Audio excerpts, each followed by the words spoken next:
नमस्कार दोस्तों, आज हम इस वीडियो में आप लोगों को इस बार के मैट्रिक परीक्षा के लिए साइंस का वीवीआई ऑब्जेक्टिव क्वेश्चंस बताने वाले हैं। अच्छे से याद कर लेना, बहुत प्रश्न यहां से आने वाला है। और इस बार दोस्तों कैसे भी हम लोग को एग्जाम में 400+ नंबर लाकर एकदम टारगेट हम लोगों का पूरा कर लेना है, ठीक है ना।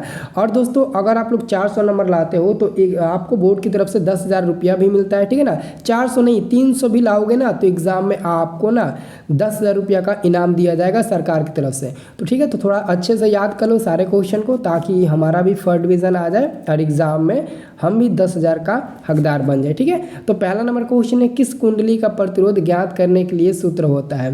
किस कुंडली का प्रतिरोध ज्ञात करने के लिए सूत्र होता है, तो ये हमारा सी नंबर वाला हो जाएगा, R बराबर V/I। ये दोस्तों हमारा प्रतिरोध ज्ञात करने के लिए सूत्र होता है, ठीक है ना। ये इंपॉर्टेंट क्वेश्चन है। अगला क्वेश्चन आपका दूसरा नंबर है। ये क्वेश्चन है, विद्युत धारा का एसआई मात्रक। तो बाबू विद्युत धारा का एसआई मात्रक क्या होता है, एम्पियर होता है। क्या होता है, एम्पियर होता है। डी नंबर वाला होगा। अगला क्वेश्चन तीसरा नंबर है, 1 वोल्ट कहलाता है। 1 वोल्ट कहलाता है। तो बाबू आपका तीसरा का आंसर मिल जाएगा बी नंबर, 1 जूल पर कूलम। 1 वोल्ट बराबर 1 जूल पर कूलम हो जाएगा, यानी कि आंसर आपका मिल जाएगा तीसरा का बी नंबर। जबकि चौथा नंबर क्वेश्चन है, एमीटर को विद्युत परिपथ में कैसे जोड़ा जाता है। तो एमीटर को विद्युत परिपथ में ना श्रेणी क्रम में जोड़ा जाता है। श्रेणी क्रम यानी कि ऑप्शन नंबर ए होगा, श्रेणी क्रम में जोड़ा जाता है, ठीक है। अब देखिए अगला क्वेश्चन।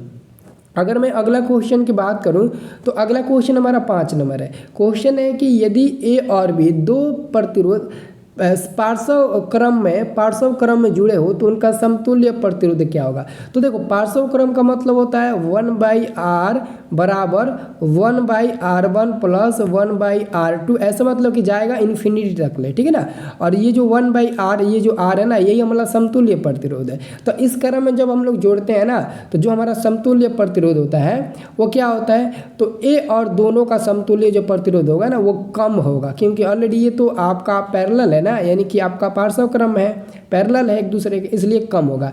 आप यहाँ पर देख सकते हैं उसी से संबंधित एक और न्यूमेरिकल टाइप का क्वेश्चन है कि दिए गए प्रतिरोधों के संयोजन का समतुल्य प्रतिरोध ज्ञात करें। तो दोस्तों देखा जाए ना तो ऊपर का 1 ओम नीचे का 1 ओम, ठीक है ना, ये दोनों एक दूसरे के पैरेलल जुड़ा हुआ है। मतलब कि 1/1 ये क्या होगा, 1/1 प्लस 1/1 ये आपका होगा, ऐसा होगा ना। और बराबर में देखो इसको कैसे हम निकालेंगे, यहाँ पर आपको अच्छे से समझा देते हैं, ठीक है ना। देखो अगर दोस्तों ऊपर 1 है नीचे 1 है, ये दोनों पैरेलल में जुड़ा हुआ है, तो अगर हम 1/r बराबर 1/1 प्लस 1/1 अगर मैं करके निकालूँ 1/r1 प्लस 1/r2, तो ऐसे में दोस्तों एक ही मिलेगा r का मान क्या मिलेगा, एक ही मिलेगा। मतलब कि 2 गो सीरीज से हमारा 1 गो सीरीज सिंगल से बन गया, और ये कितना मिल गया, 1 गो 2 गो होगा ना, यहाँ पर 2 गो होगा, ठीक है। तो 2 ओम का मिल गया।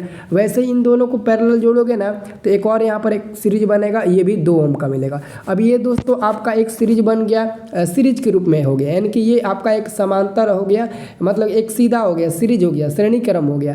अब ये 2 गो जोड़ेंगे तो 2 गो 4 गो मिल जाएगा। तो यानी कि आपका आंसर मिल जाएगा सी नंबर वाला 4, ठीक है ना, याद रखना। अगला क्वेश्चन आपका 7 नंबर, ये आपके एग्जाम में आया हुआ प्रश्न है 7 नंबर। तो 7 नंबर क्वेश्चन है, प्रतिरोध आर्क किसी तार के टुकड़ों को 5 बराबर भागों में काटकर पार्श्व क्रम में संयोजित कर देते हैं। संयोजन का तुल्य प्रतिरोध r' हो तो r/r' का मान होगा। तो यहाँ पर आपका 7 का करेक्ट आंसर हो जाएगा डी नंबर वाला। क्या हो जाएगा, डी नंबर वाला हो जाएगा, ओके। अगर मैं 8 नंबर क्वेश्चन की बात करूँ तो निम्नलिखित में कौन विद्युत शक्ति निरूपित नहीं करता है। यानी कि दोस्तों विद्युत शक्ति का इसमें से कौन सा फॉर्मूला सही नहीं होगा, तो हम बता सकते हैं आपको ऑप्शन नंबर जो आपको बी नंबर में दिया ना, यही आपका नहीं होगा, क्योंकि दोस्तों विद्युत शक्ति P बराबर I/r² कभी होता ही नहीं है, ठीक है। अब अगला क्वेश्चन देखिए 9 नंबर क्वेश्चन। तो ये 9 नंबर क्वेश्चन कह रहा है, किसी बल्ब से 220 वोल्ट पर 2 एम्पियर की धारा प्रवाहित होती है तो फिलामेंट का प्रतिरोध क्या होगा। तो अभी हम लोगों ने देखा R बराबर V/I वाला फार्मूला। तो यहाँ पर दोस्तों V का मान 220 है, 220 रख दो। I यानी कि करंट होता है, तो करंट का मान 2 एम्पियर, तो 2 रख दो। 2 से ये कट जाएगा, 220 110, यानी कि 110 ओम आपका बी नंबर वाला मिल जाएगा, ठीक है ना। अगर मैं अगला क्वेश्चन की बात करूं तो यह क्वेश्चन एम्पियर घंटा मात्रक है। तो बाबू एम्पियर घंटा मात्रक होता है आवेश का, ठीक है ना, आवेश का, ठीक है ना, आवेश का होता है। विभवांतर का वोल्ट हो जाएगा, शक्ति का वोट हो जाएगा, जूल किसका होता है, ऊर्जा का जूल होता है, और एम्पियर घंटा आपका आवेश का हो जाएगा, ओके। अगला मैं क्वेश्चन की बात करूँ 11 नंबर, तो ये क्वेश्चन है कि एक विद्युत हीटर के टर्मिनल के बीच 60 वोल्ट का विभवांतर रहने पर 4 एम्पियर की विद्युत धारा प्रवाहित होती है, तो हीटर का प्रतिरोध क्या होगा? सिंपल सा है, R बराबर V बटे आई, तो V का मान 60 है और I का मान 4 है। कटा दीजिए, 12 पच्चे कितना होता है 20 है, 15 चौके 60 होता है ना, 15 बार में कट जाएगा, तो आपका R का मान कितना मिल जाएगा? 15 ओम, सी नंबर वाला। अगला क्वेश्चन है जूल कुलम्ब, जूल पर कुलम्ब, तो यहाँ पर ब्रैकेट में भी दोस्तों दे दिया है, जूल पर कुलम्ब बराबर होता है, तो जूल पर कुलम्ब किसके बराबर होता है? तो मैंने आपको अभी जस्ट बताया बाबू, अभी जस्ट मैंने आपको बताया 1 वोल्ट बराबर 1 जूल पर कुलम्ब होता है, तो ए नंबर वाला होगा ना। अगला मैं क्वेश्चन की बात करूं कि विभवांतर कैसा ही मात्रक, तो बाबू विभवांतर कैसा ही मात्रक वोल्ट होता है, सी नंबर वाला होगा। अगला क्वेश्चन 1 किलोवाट तुल्य बराबर होता है 3 गुणे 10 के पावर 3.6 इंटू 10 के पावर 6 जूल, यानी कि आपका आंसर मिल जाएगा ऑप्शन नंबर बी 3.6 गुणे 10 के पावर 6 जूल, आपका आंसर मिल जाएगा ऑप्शन नंबर बी 14 का, ठीक है ना। अगला क्वेश्चन विद्युत शक्ति का सही मात्रक, अभी मैंने आपको बताया कि वाट होता है विद्युत शक्ति का सही मात्रक, ठीक है ना, तो बी नंबर वाला मिल जाएगा।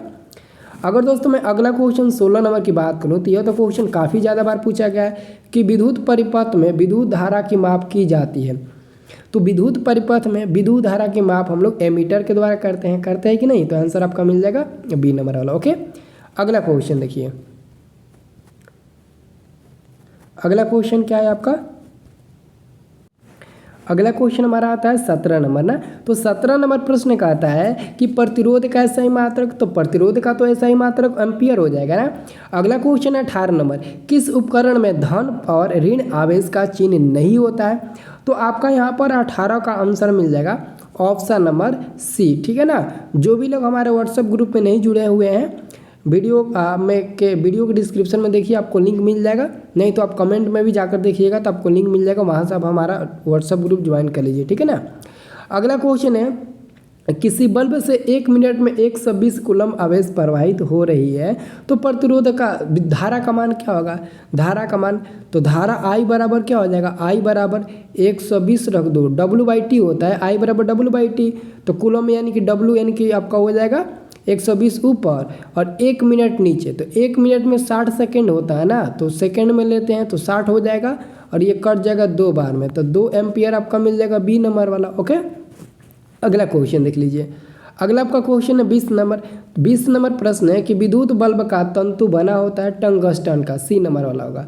अगला क्वेश्चन है 12 वोल्ट विभवांतर के बीच 12 वोल्ट के 2 बिंदुओं के बीच 2 कूलम्ब आवेश को ले जाने में कितना कार्य लगता है, तो कार्य निकालना है ना, तो 12 में 2 में गुणा कर दीजिए 24, आंसर निकल गया, ओके। अगला क्वेश्चन है 22 नंबर कि इलेक्ट्रॉन पर कितना आवेश होता है। 22 नंबर क्वेश्चन है इलेक्ट्रॉन पर कितना आवेश होता है? 1.6 इंटू 10 का पावर -19 कूलम्ब होता है, ठीक है ना। अगला क्वेश्चन है 23 नंबर, 2 ओम 3 ओम तथा 4 ओम के प्रतिरोधों को श्रेणी क्रम में जोड़ने पर उसका तुल्य प्रतिरोध, तो श्रेणी क्रम में सीधा जोड़ते हैं, 2 को 3 को जोड़िएगा 5 को मिलेगा, 5 को 6 को जोड़िएगा 11 आंसर मिल जाएगा। देख लो कितना आसान आसान क्वेश्चन आता है। अगला क्वेश्चन आपका 24 नंबर, ये क्वेश्चन है कि विभवांतर मापने वाले यंत्र को कहा जाता है, तो विभवांतर मापने वाले यंत्र को वोल्ट मीटर कहते हैं, क्या कहते हैं? तो वोल्ट मीटर कहते हैं, ओके। अगला क्वेश्चन है लघुपतन के समय विद्युत परिपथ में धारा का मान क्या होता है? तो बहुत अधिक बढ़ जाता है, ओके। तो यहाँ पर आपका लघुपतन के समय परिपथ में विद्युत धारा का मान क्या होता है? बहुत अधिक बढ़ जाता है ना, ठीक है। अगला क्वेश्चन देख सकते हैं, 1 कूलम्ब विद्युत आवेश में कूलम्ब कितने प्रोटॉनों को बराबर होता है? कितने प्रोटॉनों को बराबर होता है? ये क्वेश्चन आपको कई बार बताए हुए हैं ना, ये क्वेश्चन हम आपको शायद कई बार बताए हुए हैं, ठीक है ना। अब देखिए अगला क्वेश्चन 27 नंबर, ये क्वेश्चन भी आपके एग्जाम में आ चुका है कि 8 ओम प्रतिरोध वाले इन प्रतिरोधों को समांतर क्रम में जोड़ने पर तुल्य प्रतिरोध होगा, तो 27 का आंसर होगा ए नंबर, हाँ ए नंबर वाला होगा, सही होगा, ए नंबर वाला होगा ना बाबू, ए नंबर वाला होगा, ठीक है। अगला क्वेश्चन देख सकते हैं, ये क्वेश्चन है कि एक विद्युत हीटर की कुंडली जिसका प्रतिरोध कितना है? 55 ओम, 220 वोल्ट के स्रोत से जो विद्युत धारा लेगी उसका मान होगा, उसका मान क्या होगा? यानी कि विद्युत धारा आपको आई का मान निकालना है, तो आई बराबर क्या होता है? आई बराबर आपका क्या होता है? आर बराबर V/I होता है ना, तो आई बराबर आपका हो जाएगा V/R, तो भी का मान आपको दिया गया है 220 और आर का मान दिया गया है 55। 11 5 55, 11 दूनी 22, ठीक है ना। और ये आपका कट जाएगा 5 से 4 बार में, ठीक है ना। मतलब कि 4 एम्पियर आपका मिल जाएगा, ऑप्शन नंबर ए वाला, ठीक है। अगला क्वेश्चन देख सकते हैं 29 नंबर। ये क्वेश्चन कि किसी चालक के प्रतिरोधकता का मात्रक होता है। तो 29 का आंसर होगा ऑप्शन नंबर बी, ओम मीटर होता है। हमारे घरों में जो विद्युत आपूर्ति की जाती है वह 220 वोल्ट प्रति अवधि धारा, ठीक है ना। यानी कि दोस्तों जो हम लोग के गांव में सप्लाई बिजली होता है ना, वहाँ पर 220 वोल्ट एसी होता है, अल्टरनेटिव करंट, ठीक है ना।